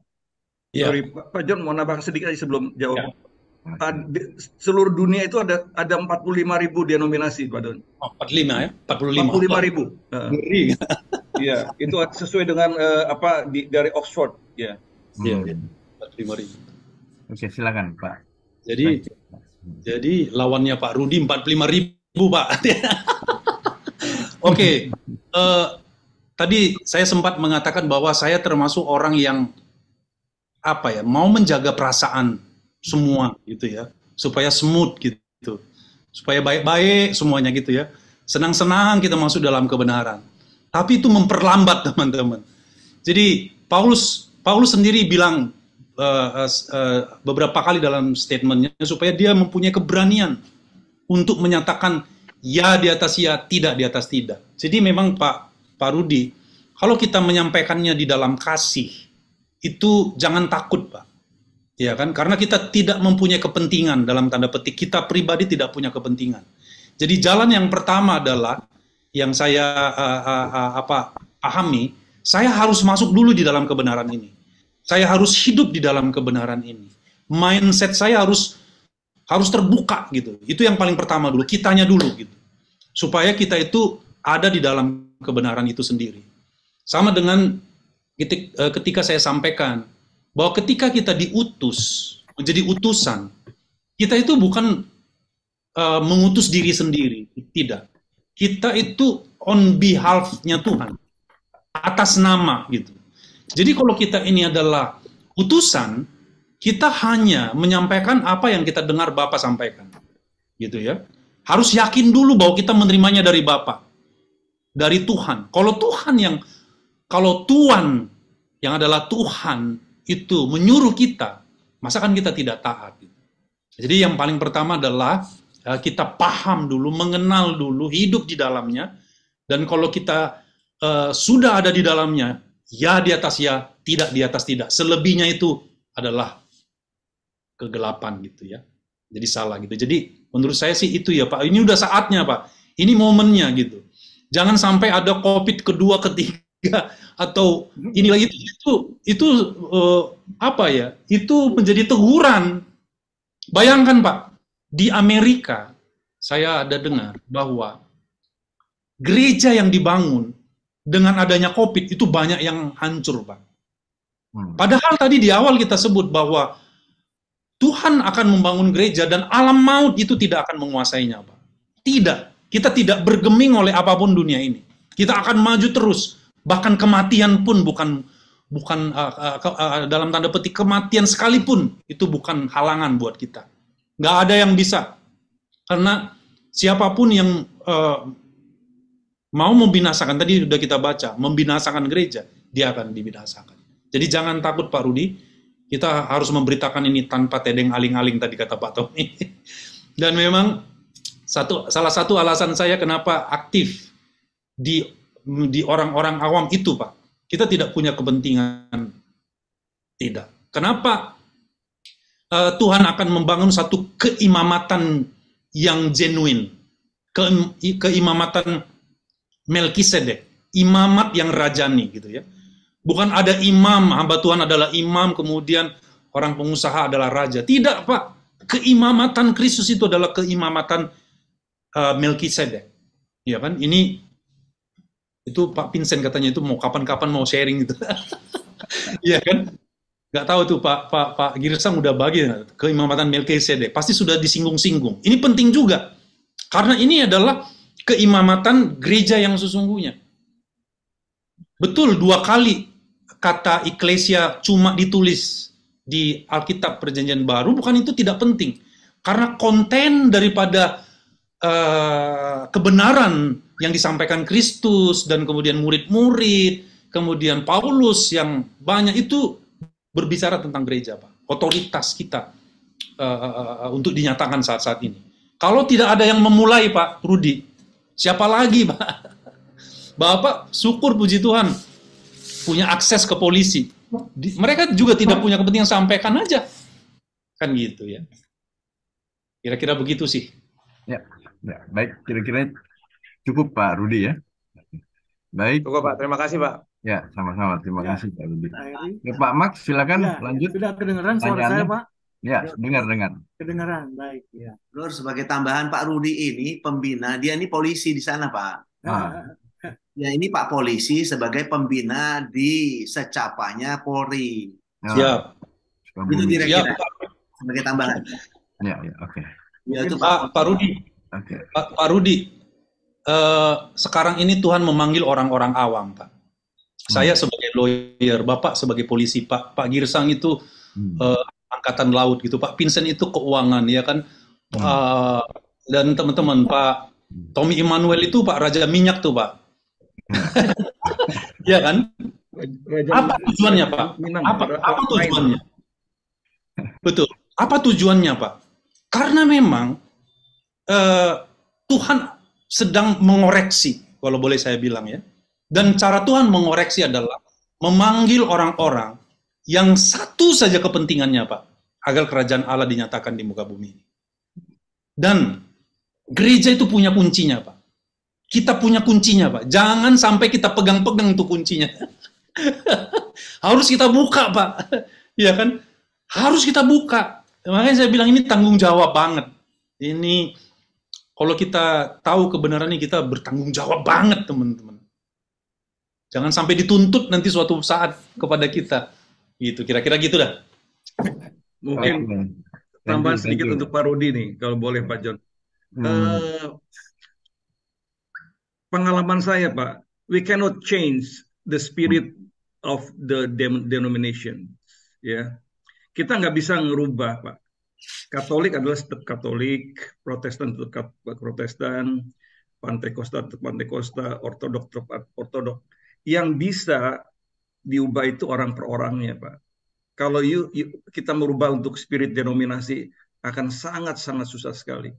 Itu ada seorang hamba Tuhan yang cukup senior, saya mentor pribadi saya juga, dia berkata, you cannot change the spirit of the denomination. Yang you bisa bawa dan ubah adalah orang per orang. Jadi contoh seperti saya kan dulu dari Katolik ya. You cannot change dari kepausannya, itu nggak mungkin, nggak bisa gitu loh. Tapi pribadi lepas pribadi, kita pribadi bisa change. Jadi kalau usaha Pak Rudi untuk bisa merubah denominasi, mohon maaf, usahanya mungkin akan terlalu sangat keras sekali dan itu juga nggak akan bisa karena sudah terlanjur dalam sekali. Kalau merubah itu nggak bisa. Orang-orangnya aja yang dirubah, kan bukan denominasinya, orang-orangnya aja. Karena setiap denominasi kan isinya kan adalah orang-orang, Pak. Kalau orang-orangnya berubah, pasti akan berubah. That's my advice. Ya. Sip, terima kasih tambahannya Pak Vincent, tuh Pak Rudi. Baik Pak Max, lanjut silakan Pak. Baik, ya. Selamat pagi, ya. saudara-saudara kita. Terima kasih Pak John Thompson atas renungan firman Tuhan pada pagi hari ini. Kalau saya ini hanya orang kerja, Pak. Saya sampai tua bekerja di pabrik manufacturing. Jadi saya hanya sebagai orang kerja. Menanggapi firman Tuhan dari Pak Thompson pagi ini, pemberitaan firman Tuhan itu intinya adalah untuk keselamatan. Apapun itu ujung-ujungnya adalah keselamatan kita untuk hari ini dan yang nanti. Saya bergabung di CCM, puji Tuhan, saya mendapat pemahaman yang sangat menguatkan iman saya. Kalau Allah yang roh itu sudah hidup di dalam hidup saya, dan saya sudah diselamatkan hari ini dan nanti pada saat saya meninggal dunia, saya akan diselamatkan. Nah, pertanyaan saya yang berkaitan dengan topik Pak John Thompson mengenai the church. Tadi diambil dari Matius 16 ayat 18. Mengatakan bahwa aku pun berkata kepadamu, engkau adalah Petrus, dan di atas batu karang ini aku akan mendirikan jemaatku, dan alam maut tidak akan menguasainya. Artinya, di situ bahwa Allah, Tuhan itu mempunyai kekuatan, power, akan menjadikan kita gereja itu. Ya, jadi ada otoritas Tuhan di dalam hidup kita. Nah, saya akan kaitkan dengan firman Tuhan Wahyu 3 ayat 20, Pak. Nah, di situ kan dikatakan Tuhan akan mengetuk pintu. Kalau pintu itu dibuka, maka Allah akan masuk ke dalam hidup kita. Kalau kita tidak buka pintu, ya Allah tidak akan masuk, Roh Allah tidak akan masuk dalam kita. Nah, bagaimana hubungan kedua ayat ini, Pak? Dari topik Bapak, kemudian dikaitkan dengan Wahyu 3 ayat 20 itu. Mohon dijelaskan oleh Pak Thompson. Terima kasih, Pak. Ya, silakan Pak John. Oke. Keselamatan, Pak. Ya. Jadi, kita tahu bahwa upah dosa adalah maut. Betul ya? Ya, betul. Upah dosa adalah maut. Dosa menjadi dosa adalah karena ada hukum Taurat, Pak. Dan gereja tidak di-define oleh hukum Taurat. Tapi dia define diatur oleh hukum di dalam Kristus. Kalau dalam Roma mengatakan the law of the spirit of Christ. Jadi gitu ya. Nah, jadi kenapa alam maut tidak menguasainya, Pak? Jadi dosa nggak bisa menguasai daripada gereja. Itu, tapi tadi dalam tanda petik gereja yang utuh gitu, yang genuine gitu ya. Upah dosa adalah maut. Tapi tadi dikatakan di dalam Matius 16 bahwa alam maut tidak akan menguasainya. Dosa tidak akan menguasai. Karena dosa telah ditaklukkan, Pak. Jadi keselamatan kita bukan lagi kita selamat hanya dari sekedar perbuatan, tapi kita selamat karena kita ada di dalam keselamatan itu sendiri, yaitu Kristus. Jadi sampai kapanpun, kalau kita ada di dalam Kristus, ya dialah ada keselamatan. Itu satu dulu ya, Pak ya. Nah, kemudian yang Wahyu tadi, Pak. Wahyu 3 ayat 20 ya. Ya, betul. Mengetuk. Lihatlah, aku berdiri di muka pintu dan mengetuk. Jikalau ada orang yang mendengar suaraku dan membukakan pintu, aku akan masuk mendapatkannya. Dan aku akan makan bersama-sama dengan dia dan ia bersama-sama dengan aku. Di satu sisi, Pak, Yesus mengatakan aku adalah pintu. Betul ya? Ya kan? Jadi dia adalah pintu gitu ya. Jadi sebenarnya pintu itu sekarang sudah dibukakan gitu ya. Tinggal lagi adalah respon gitu. Maka untuk yang tadi saya bilang, Pak, kunci itu ada di gereja, diberikan kepada gereja kuncinya ya. Iya kan? Pintu-pintu itu, Pak, harus dibuka. Dan cara membuka pintu-pintu itu seperti Tuhan itu mengetok. Kan gitu. Nah, Injil itu, Pak, berita itu, Pak, itu seperti mengetok. Boleh saya bilang begitulah ya, kalau dianalogikan. Maka perlu, Pak, Injil yang benar. Injil Kristus, Injil kerajaan, Injil rahasia, yang sanggup mengetok. Kalau ide manusia, Pak, nggak akan bisa. 2000 tahun, Pak, ide manusia udah diberikan space untuk mengubah dunia ini, tapi dunia ini tidak berubah. Walaupun sesungguhnya saya meyakini ada gereja yang sejati, yang tidak terekspos. Ya, saya harap kita lah. Ya, Tuhan inginkan kita adalah gereja yang sesungguhnya itu. Nah, untuk mengetok itu, Pak, butuh Injil. Dengan harus berani kita, Pak Rudi itu tersangkut paut tadi katakannya. Kita butuh mendapatkan Injil yang sesungguhnya untuk mengetok. Karena kepada kita telah diberikan kunci itu. Apa yang kita ikat, Pak, akan terikat di sorga. Apa yang kita buka akan terbuka. Hanya saja terbukanya pintu kepada seseorang itulah namanya disebut kasih karunia, Pak. Kasih karunia ini, saya coba-coba apa sih kasih karunia ini ya? Apakah kasih karunia ini hanya dari pihak Tuhan? Apakah ada juga pilihan bebas daripada manusia? Ini memang isu yang dari dulu itu bertolak-tolakan gitu ya. Padahal gini loh, Pak. Yang membangun gereja itu adalah Tuhan sendiri, right? Tuhan sendiri. Percaya deh, Pak.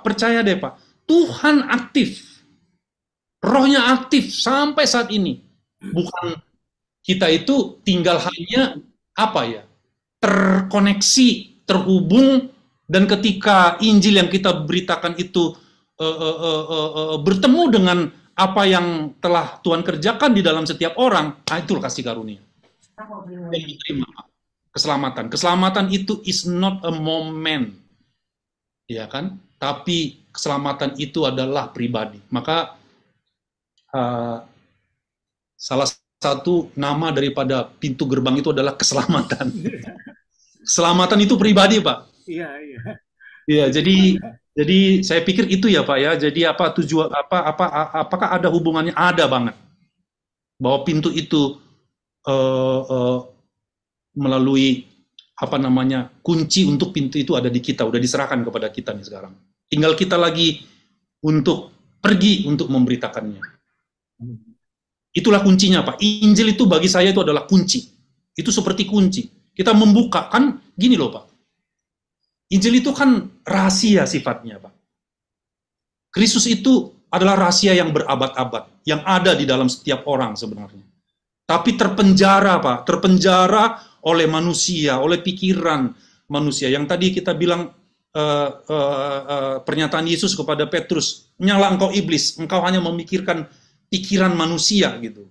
Jadi, Pak, kita perlu membuka supaya pintu itu terbuka.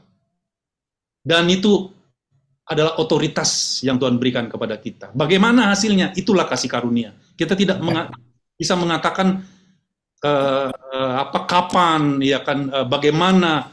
Itu otoritas. Bagian kita adalah pergi, ya kan? Pergi untuk memuridkan, bukan pergi untuk sekedar apa namanya ya? Kenapa saya bilang memuridkan? Memuridkan di sini ada makna daripada mindset, Pak. Apa namanya? Membuka mindset gitulah ya, memuridkan gitu. Iya kan? Tapi lihatlah gereja, Pak. Selama ini telah dibangun oleh apa? Bagaimana cara membangun gereja sekarang ini, Pak?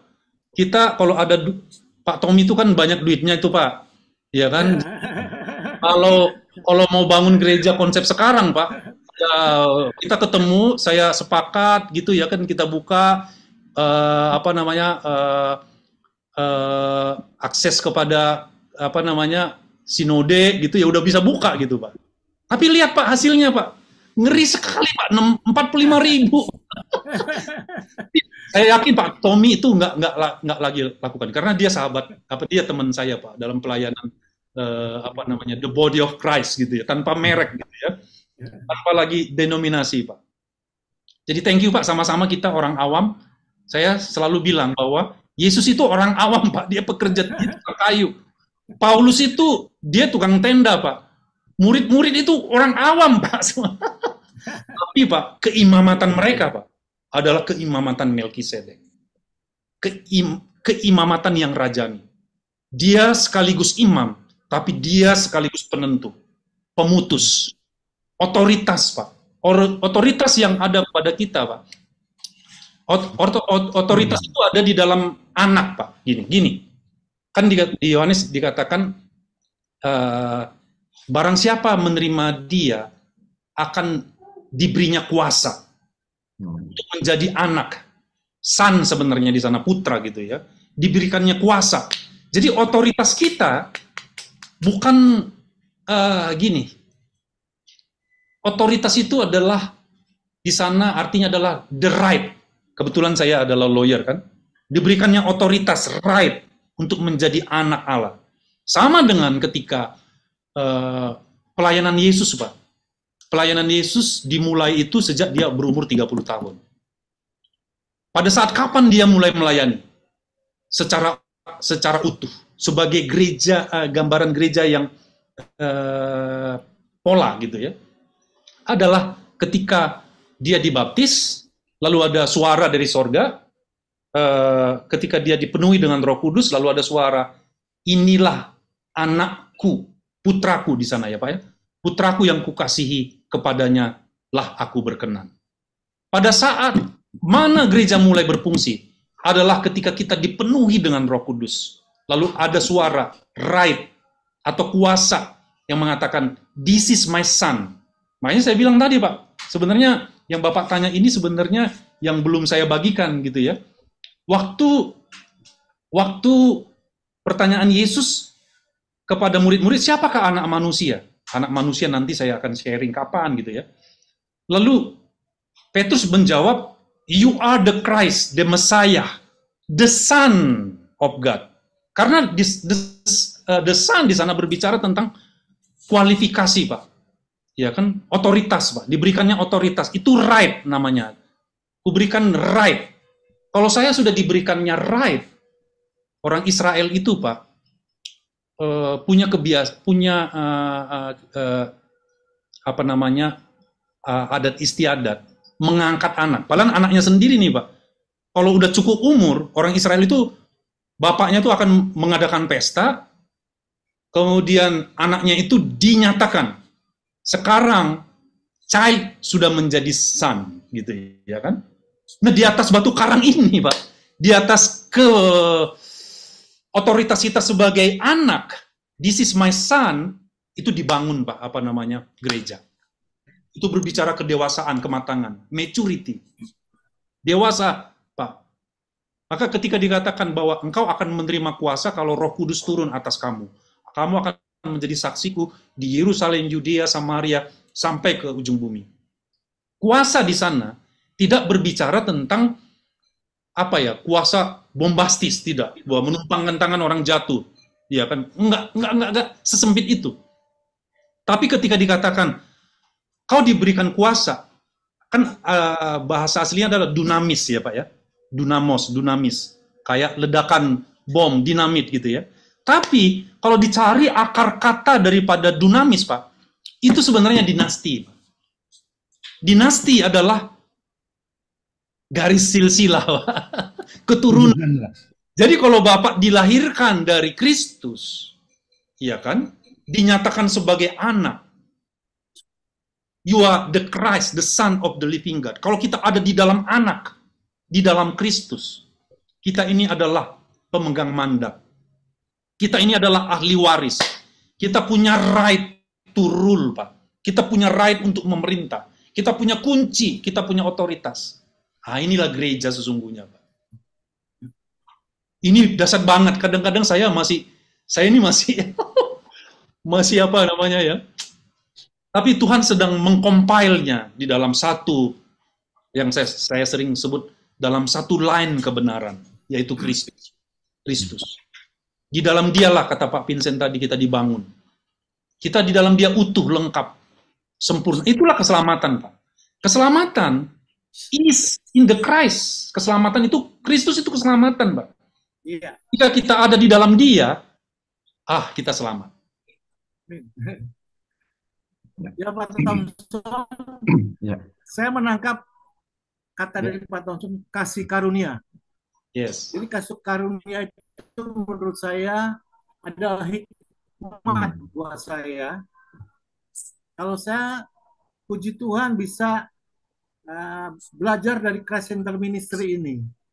Bahwa dalam Christ Center Ministry saya mendapatkan pemahaman yang sangat baik bahwa Allah di dalam hidup saya dan saya di dalam Tuhan, maka saya akan selamat, Pak. Selamat itu sekarang dan nanti. Dan saya tidak perlu menunggu-nunggu lagi kedatangan yang kedua kali.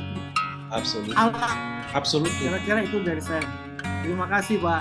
Ya, baik Pak Max dan penjelasan dari Pak John Thompson. Jadi, Bapak Ibu sekalian, waktunya tinggal 2 menit sampai jam 12. Jadi saya minta Pak Girsang untuk menyampaikan sesuatu sebelum ditutup. Nah, silakan Pak. Nah, kalau nanti ada Bapak yang masih banyak pertanyaan, itu masih ada waktu. Ya, silakan Pak Girsang. sekali tentunya saya juga mengucapkan terima kasih kepada Pak John atas nama Christ Center Ministry. Juga luar biasa hari ini saya bisa melihat wajah Pak Vincent, ya sudah lama nggak kelihatan. Gitu. Hari ini saya bisa lihat wajahnya berseri-seri. Terima kasih. Ya, dan kalau ada sahabat-sahabat yang baru pertama kali hadir, terima kasih. Itu ada Bro Julius dari sekolah Dian Kasih School, ya. Terus ada teman Johannes, Pak Johannes Putra dari Jonggol juga ada, ya. Terima kasih banget. Ini Bro Erdi udah sembuh dari sakitnya ya, Bro Erdi ya. Dia itu sakit baru sembuh dia. Sakit. Kemudian terima kasih juga untuk Pak Polisi kita, Pak Rudi. Hobi kita bisa datang ke sana. Kalau Pak Rudi nggak berani ngomong, kita yang ngomong, Pak Rudi. Iya dong, Pak Rudi kan nggak berani, kan kita yang ngomong. Kita nggak ada ketakutan apa-apa. Christ Center Ministry kan tidak ikut terikat berbagai sinode begitu. Ya, kita ini dilindungi oleh satu sinode. Jadi gini, Christ Center Ministry ada di bawah satu sinode yang tidak mengikat. Harus pengajarannya begini-begini, enggak begitu. Ya. Jadi sinode kita itu sinode yang sepanjang Pak Girsang sama teman-teman menggunakan Alkitab. Wah gitu dia. Jadi bagus gitu. Jadi nggak harus begini-begini gitu ya. Jadi itu, dan saya kira kalau masih ada tambahan nggak teman-teman? Ada? Kalau nggak ada kita mau tutup teman-teman. Coba, nanti tambahnya kan kongko-kongko. Oh iya, boleh. Oke, mari kita tutup dalam doa. Mari. Tuhan Yesus Kristus, kami mengucap syukur dan berterima kasih kepada pagi sampai siang hari ini kami sudah mendengarkan kebenaran firman-Mu yang luar biasa yang disampaikan oleh hamba-Mu, yaitu Bro John Thompson. Terima kasih Bapak, kami bersepakat berdoa di dalam nama Yesus, Engkau pakai dia luar biasa, baik sebagai penghabar Injil kebenaran, Injil Kristus yang murni, demikian juga Engkau pakai dia dalam tugas-tugasnya, baik itu di FGB Man maupun sebagai tugasnya sebagai lawyer, dan Engkau juga berkati keluarganya. Terima kasih Tuhan, kami semua aminkan. Kami semua yang hadir, demikian juga sahabat-sahabat yang tidak hadir, kami aminkan kami semua sehat di dalam nama Tuhan Yesus. Dan kami mau aminkan juga kami bersama anak cucu keluarga semua dijauhkan dari segala kuman penyakit. Dan kami aminkan juga apa yang Tuhan percayakan kepada kami semua, kepada anak cucu kami yang dikerjakan. Tuhan semua berkati berhasil sempurna di dalam nama Tuhan Yesus. Terpuji nama-Mu, kami mau serahkan segala sesuatu hanya di dalam tangan Tuhan. Sehingga kami juga bisa bertemu dalam agenda-agenda kami di Sabtu depan. Terima kasih Tuhan di dalam nama Tuhan Yesus. Kami mengucap syukur dan berdoa. Amin. Terima kasih. Pak Girsang, terima kasih semua. Nice weekend, John. Terima kasih. Terima kasih semua. Thank you ya. Luar biasa. Pak Wilson pribadi, tadi semua kelihatan. Thank you for your Thank you ya. Kita hitung ya. Oke, sampai Sabtu depan semua. Ya. Sampai ketemu hari Selasa, Pak Wilson. Ada Pak Kiki datang tuh, Pak Kiki Suherat. Ada Pak Andreas juga tuh dari Papua. Pak Kiki is a good friend of mine. Is the owner of the Trisula Corporation. Okay, I see. Yeah. Oke ya. Jadi 3. Ini semua di Kuningan ya, church-nya ya. Iya, church-nya di Kuningan. You're right. Oke ya. 3, 2. Thank you Pak John, thank you Pak Vincent, thank you everyone yang lainnya. God bless Pak Tommy, thank you. Ya, terima kasih teman-teman. Sampai jumpa Sabtu depan. God bless you all. Amen.